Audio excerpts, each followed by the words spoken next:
Hello guys, you're welcome to Mixing Tips with Mando Johnson. Today I'll be teaching you how to prepare your mix sessions. Now whatever I'm showing you here is applicable to any DAW.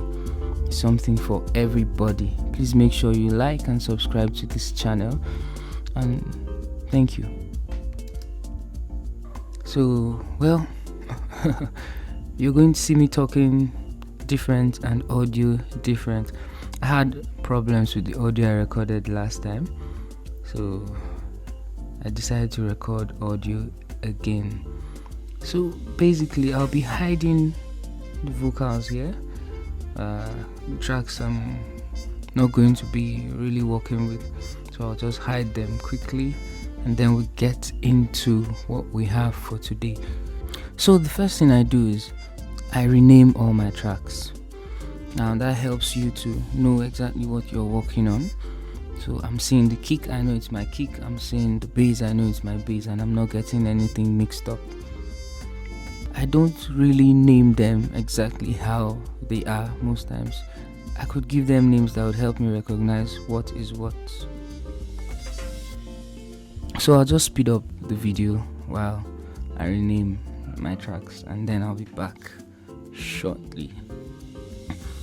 Alright, so after I rename my tracks, I arrange them according to type, or all my drums, I keep all my drums together. Every percussion, I arrange them together. Pianos maybe together, acoustic guitars together. Next thing I do is I route them out. I send them to buses in groups.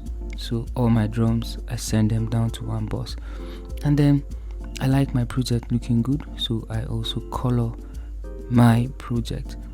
So as I'll send every instrument to their buses. I'll just fast forward the video once again, so just chill. Yeah, and if you can see, I have not moved my volume knob even once, but I have listened to all the tracks before and I am familiar with all the audio, so I know what is what. And then I've already gone through my gain staging, so I'm not going to be covering that here. So after I bust all my channels, as soon as I come here, and I also color my mixer, I apply the color to the tracks here. So I simply press Option Shift C for my color to jump in here. So it looks visually appealing to me. The next thing I do is I trim my tracks. I like my project looking, I like having a visual guide while I work. So when I trim these audio files where there's nothing, like, makes me understand, or just helps me work better. So it could also help you work better. You could try it and see if it works fine for you. So I just trim everything, delete parts I don't need. Yeah, so you see, this trimming helps you navigate through your project easily just by seeing what is happening. Just gives you a good visual guide to the work you're doing. See, even the vocals I had already trimmed them because I need them looking good. Generally, it makes my work look good and it gives me the idea of the journey of my song. So I hope you enjoyed these tips. Please make sure you like and subscribe to my YouTube channel.